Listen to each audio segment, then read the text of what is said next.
Ladies and gentlemen, we take you now by transcription behind the scenes of a police headquarters in a great American city, where under the cold, glaring lights will pass before us the innocent, the vagrant, the thief, the murderer. This is the lineup.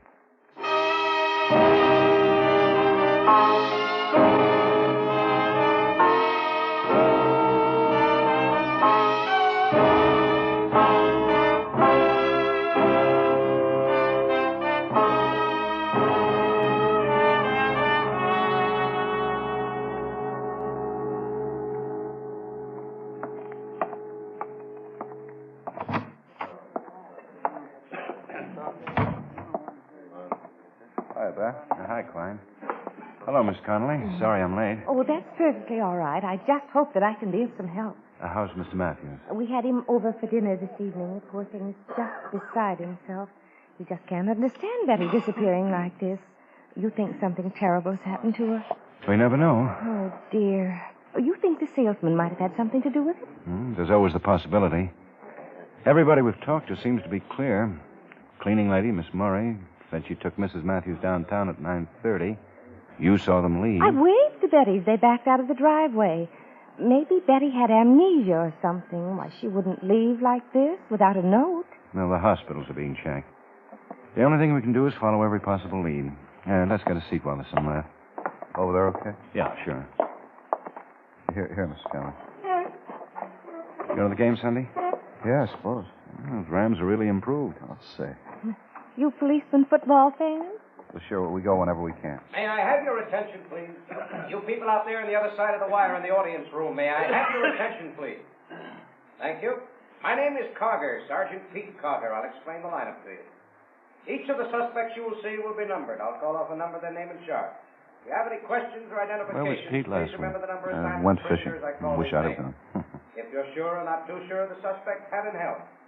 The questions I ask these suspects are merely to get a natural tone of voice, so do not pay too much attention to their answers, as they often lie. All right, bring on the line. Okay, keep it moving over here to the end of the stage, boys. Number 2, come on, pick it up. My feet hurt. Never mind. Turn face front. Hands at your sides and look straight ahead, straight out through the screen. You, number 2, stand up straight. What you picking on me for? I'm not picking on you. Do what you're told to do. Yes. Now, when I call out your number, step out. Keep facing the screen and talk up so everybody can hear you. I want all the people out there to get a good look at you and be able to hear what you say, so stand up and talk up. All right, number 1, Clyde McDonald, Grand Theft Auto. Where do you live, Clyde? Lieutenant, that third one. Where? He looks like the man. The only thing is his hair wasn't that short if it's the same man. Well, you'll get a better look at him in a minute. Utah, Salt Lake City. You working here in town? No, I can't seem to find anything I like. Where'd you get the car you were picked up in? A friend of mine let me use it.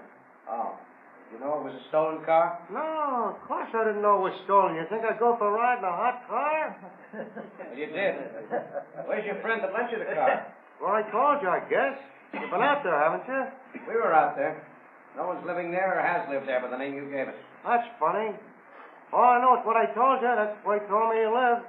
I only met him yesterday. Where'd you meet this friend of yours? A bar over on 36th Street. When were you supposed to give the car back to him? But no time in particular. He said he'd look me up when he needed it. I guess you boys don't believe me. It does sound kind of crazy, don't it? Sure does. Okay, Clyde, step back. Well, I'm telling the truth. You fellas better do some more checking up. We will. Step back. Number 2, Elroy Burke, disturbing the peace. Okay, Elroy, step out. Where do you live, Elroy? No place special. When I ask where you live, I want to know where you slept last. Oh, Well, where do you live? a hotel down on South 1st Street. Nice place. Everything's real handy. How long you been in town, Elroy? 2 days. Where you from? Arizona. A little town named McNair. Got a job? Nope. I'm kind of taking a vacation. What kind of work do you do? Farm work. Irrigating, stuff like that. How tall are you, Elroy? 6'4". You married? Sure enough. Where's your family? Down in Arizona, I reckon. That's where they were when I last saw them. How old are you? 33, I think. Don't you know? No. I've never been much to mess around with details like that. You die when you get old, even if you don't know how old you are. What happened last night? Nothing much. I don't know why everybody gets so upset over a little old fight. You sure made a mess out of that bar. I reckon you're right. I had some help, though. How's that? Well, the guys I was fighting broke up some of the stuff. One man couldn't do that much damage. How'd it start? Well, it just took off kind of natural like. I was standing there, and I started to feel pretty good, so I declared myself. 3 or 4 guys took me on. I figured I had them whipped by the time you guys got there. You were taking care of yourself, all right. Shucks, there wasn't nothing personal about it. I was just feeling good. Your feet still hurt? I hope the shot. They're killing me. Okay, Elroy, step back. Number 3, Edward King, open charge. Where do you live? I'm pretty Lake sure that's Hotel, him. Fifth and Locust. His hair Where looks you from? different, though. Chicago. He looks like he just got a haircut. That's what it is, I'm sure of. But that's the man, Lieutenant. He's the one that was around the day Betty disappeared. Sergeant Carger. Yes, Lieutenant. Hold number 3 for interrogation. Did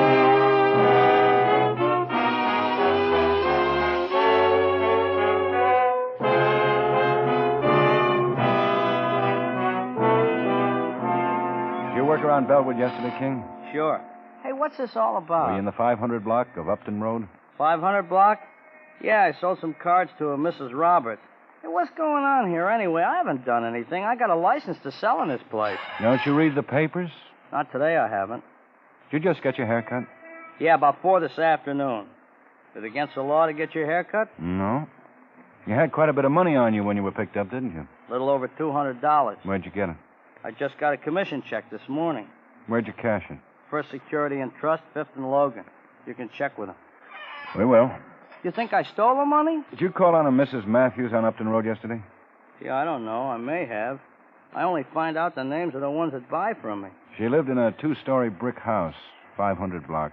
Has a white picket fence around the front yard. I think so. Oh, is there one of those little statues like they used to tie horses to on the front lawn? Mm-hmm. Yeah, I was there. What time were you there? About 9, I guess. Did you talk to Mrs. Matthews? I don't know. I guess so. She said she was a lady of the house. And did she seem upset? Nervous? No. She was real nice. Said she was in a hurry. Was going downtown. She wanted me to come back later. She said she hadn't bought her cards yet. What's the matter? Something happened to this Mrs. Matthews? She's been missing since yesterday. Well, so maybe she went for a trip or something. My gosh, you think I got something to do with her being missing?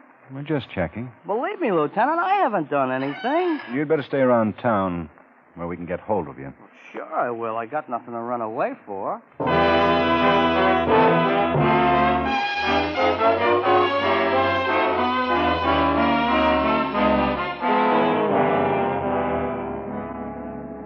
The papers are still giving White a rough time for fading back that 50 yards in the first Bears game.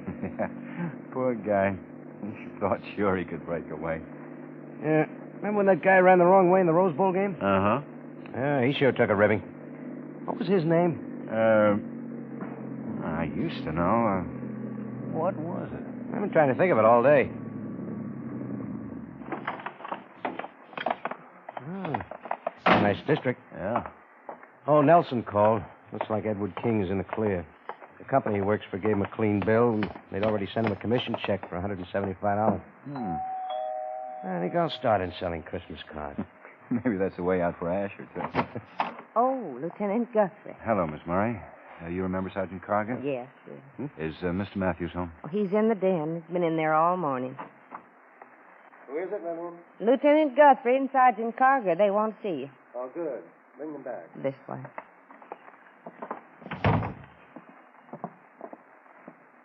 Hello, Lieutenant. Sergeant. Miss Matthews? I was just getting ready to call you.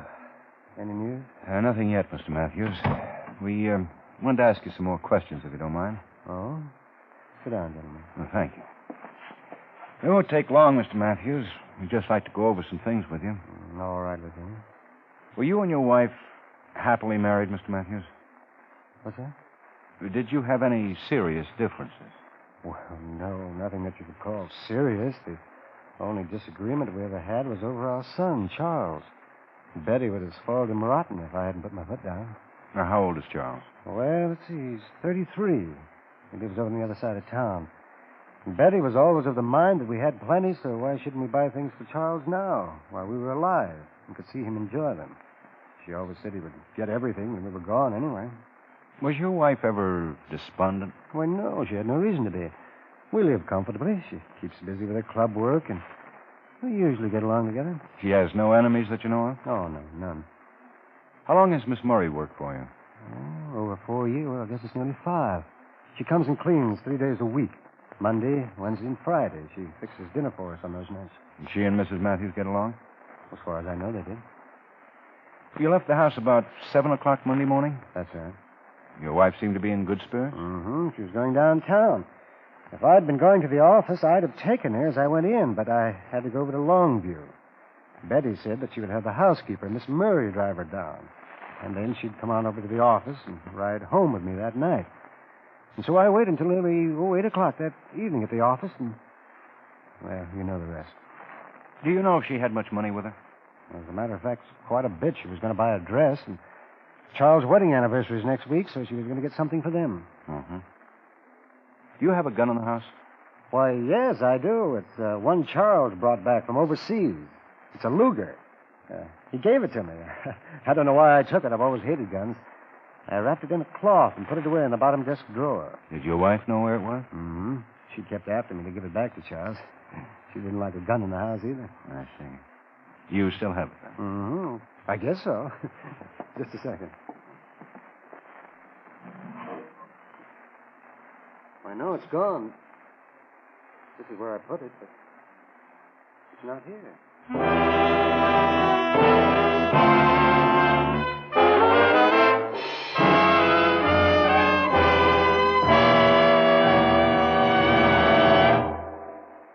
The lineup will not be heard next week, but returns to the air on Friday, December 12th.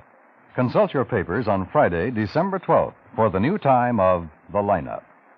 Starting this Friday night, listen for yours truly, Johnny Dollar, starring John Lund as the insurance sleuth with the action-packed expense account, long known to CBS Radio mystery fans. Yours truly, Johnny Dollar, begins a new series of adventures on most of these same stations this Friday night. You'll enjoy hearing John Lund as the colorful traveling detective who accepts freelance murder and fraud investigations and sums them up on his swindle sheet each week. Remember, yours truly, Johnny Dollar, is back again, Friday nights at the Star's address. Don't miss him.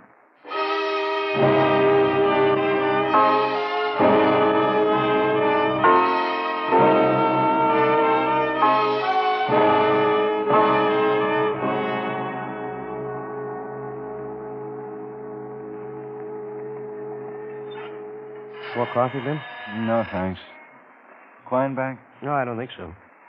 You know, Pete, a woman that's afraid of a gun doesn't take one and then go out and get herself lost.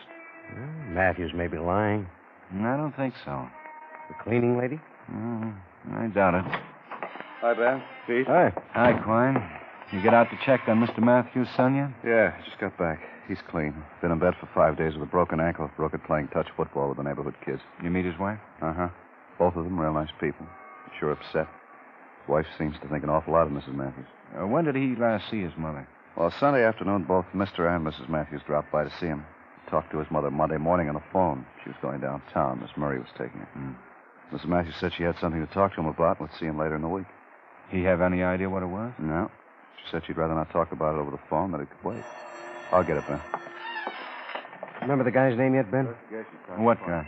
The one that ran the wrong way for California in the Rose Bowl game. Oh, no. Sure beats me. I've been trying to think of it since yesterday. Ben. Yeah? Guess that does it. That was Asher. A woman was just found in a canyon about 2 miles from Matthew's house that answers his wife's description. They're bringing her in now. She's been murdered.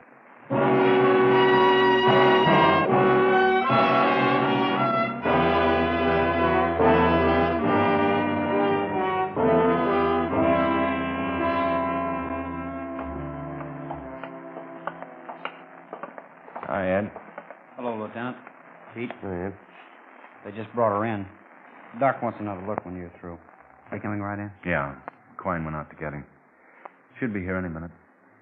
I sure don't envy you guys at a time like this. Well, somebody's got to do it. Yeah, I suppose. Funny what you wind up doing.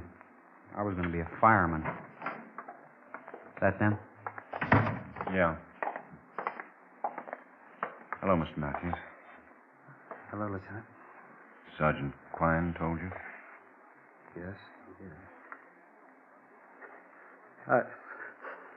You okay? Yes, I'm all right. I just can't believe it. There must be some mistake. I'm sorry. That's all right. Okay, Ed.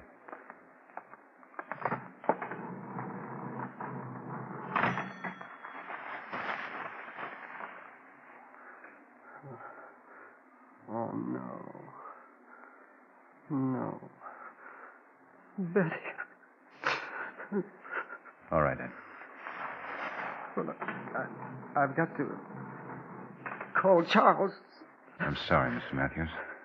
Sergeant Quine will go home with you. Thank you.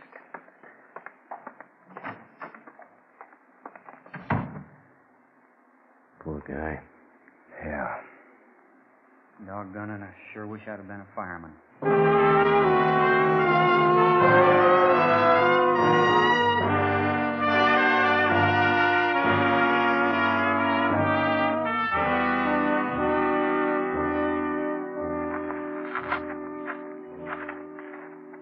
Hi, Frank. Hello, Ben, Pete. Hi. Anybody been around? Just the usual, reporters and so forth. Uh-huh. Was the weapon found with the body? Up there. Looked everywhere around here. Where was the body? Right over there, about 3 feet this side of that culvert. Looks like she might have been shot up there on the road and fell down here. Somebody stopped their car right up there. They could look both ways because of the turn of the road. Who found her? Man up the road about a mile. Mr. Reynolds. I got his address. I thought you might want to talk to him. 17436 Valley View Drive. Uh-huh. He was out exercising his dogs. Got a couple of Great Danes. Usually doesn't come up this way, but he'd been out of town for a week, and he wanted to give his dogs a good run. Well, where does this road go? Dead ends up there, about a quarter of a mile. This whole area was subdivided about 2 years ago. Outfit went broke or something. Reynolds' place is the only house in Valley View after you leave Plymouth Boulevard down there. Any tire marks on the road? Oh, lots of them. This is quite a spot for neckers. Doc said the body'd been here about 2.5 days. Could have been a lot of cars up here in that time. Uh-huh. Anybody coming out to relieve you? No. Jim told me to stick around till you got here. I don't think you'll find anything to help. I gave the place a good going over. No gun, no nothing. Just the body. Well, you might as well go on in then. Pete and I'll take a look around.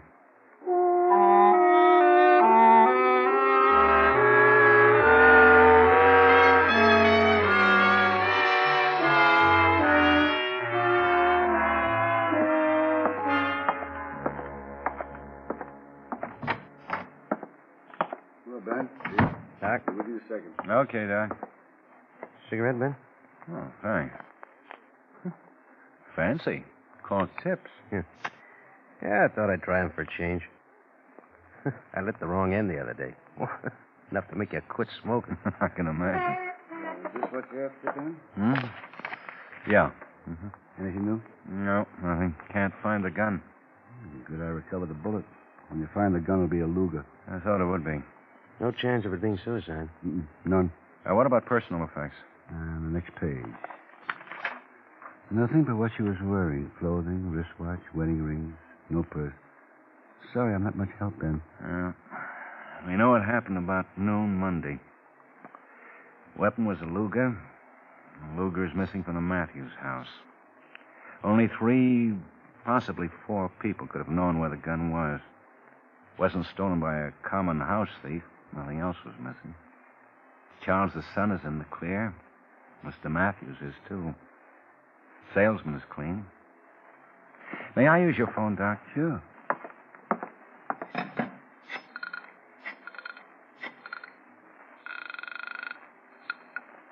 Sergeant Quine. Ben, you busy? No. Good. I'll meet you in my office in 10 minutes. Pete, go out and pick up Miss Murray.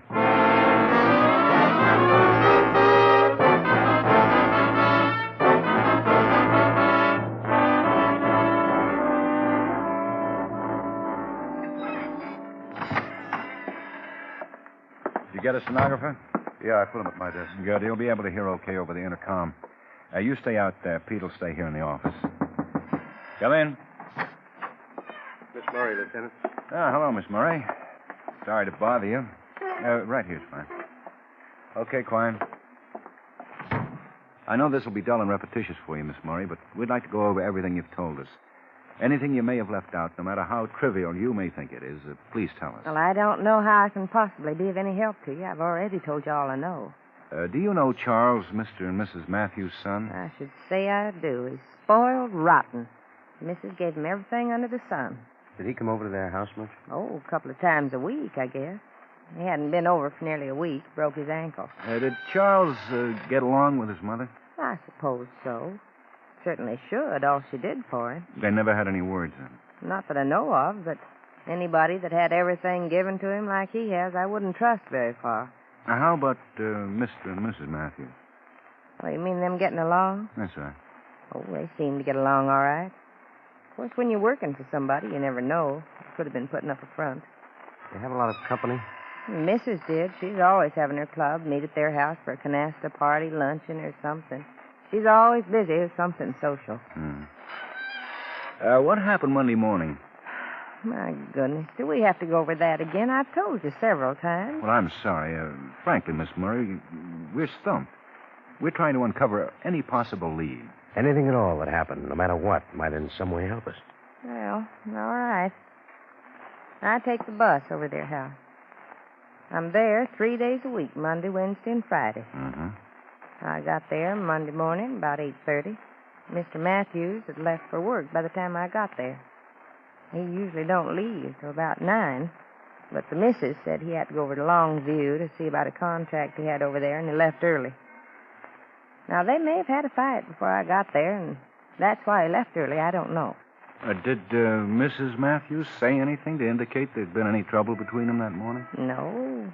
Well, she wouldn't have told me. If there had been, she never discussed private matters with me. Now, about 8:45, there was a phone call from Charles.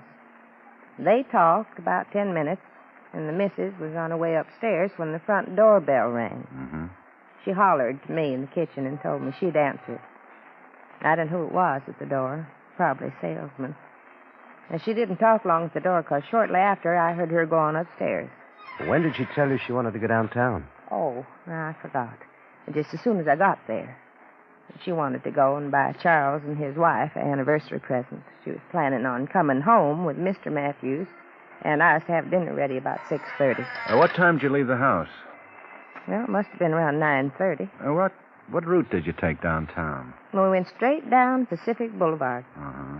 You didn't take a shortcut over Valley View Drive? No, that's a dead end. How do you know? Well, I tried it once. When? What difference does it make? I just wondered. I know when it was. When I first went to work for them. I had my own car then, and I tried to go home one night that way. How long have you worked for the Matthews? 4 years. Nearly 5. Do you know if they kept a gun in the house? No, I don't know. I suppose they did. Most every man has a gun of some kind around. Anything happen on the way downtown? Nothing. What did you do after you left Mrs. Matthews?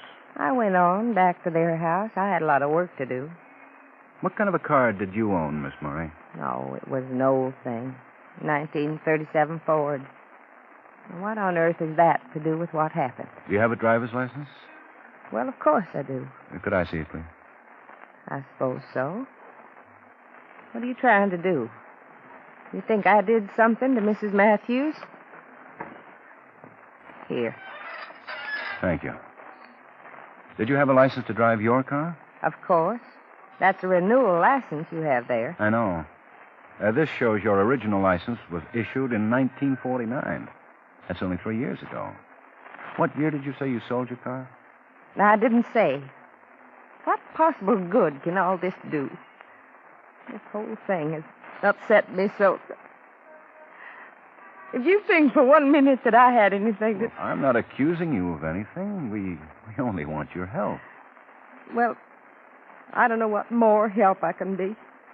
I've gone over this so much.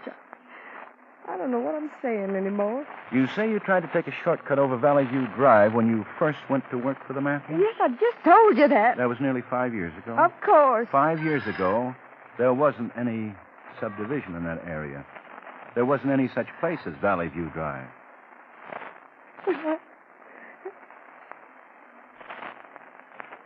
She was always giving things to Charles. Well, I took a bracelet that was hers. Oh, she never come right out and told me she knew. She just hint at it, make remarks. I heard her talking to Charles about something she wanted to tell him. And I knew what it was. So I found the gun in the desk drawer that morning while she was upstairs. When we were down on Plymouth, I made her turn up that road. I tried to scare her. She just laughed at me. I didn't mean to kill her. The gun's in my apartment. So that's true. Okay, Klein. You got it? Okay. Booker.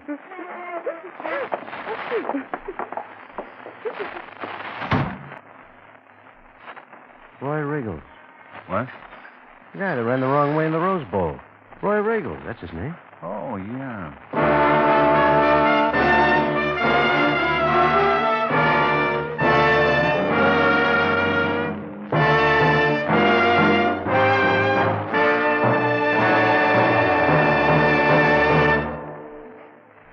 The lineup, where before you pass the innocent, the vagrant, the thief, the murderer. Listen again on Friday, December 12th, when we again bring you The Lineup. May I have your attention, please? You people out there on the other side of the wire in the audience room, may I have your attention, please? Thank you. My name is Carter, Sergeant Pete Carter. I'll explain the lineup to you. Each of the suspects you will see will be numbered. I'll call off the number, their name, and charge. If you have any questions or identification, please remember the number assigned to the prisoner as I call his name. At the end of each line,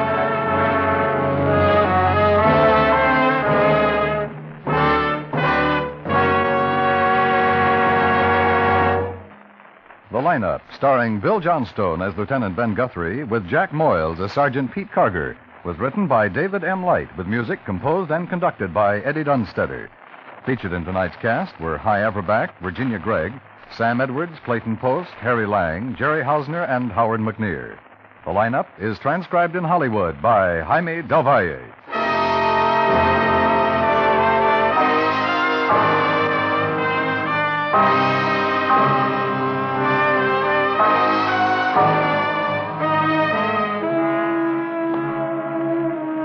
The Lineup will not be heard next week, but returns to the air on a new day and at a new time. Beginning December 12th, The Lineup will be heard on Fridays at 8:30 Eastern Standard Time over most of these same CBS radio stations. Remember, The Lineup and yours truly, Johnny Dollar, will be heard on Fridays.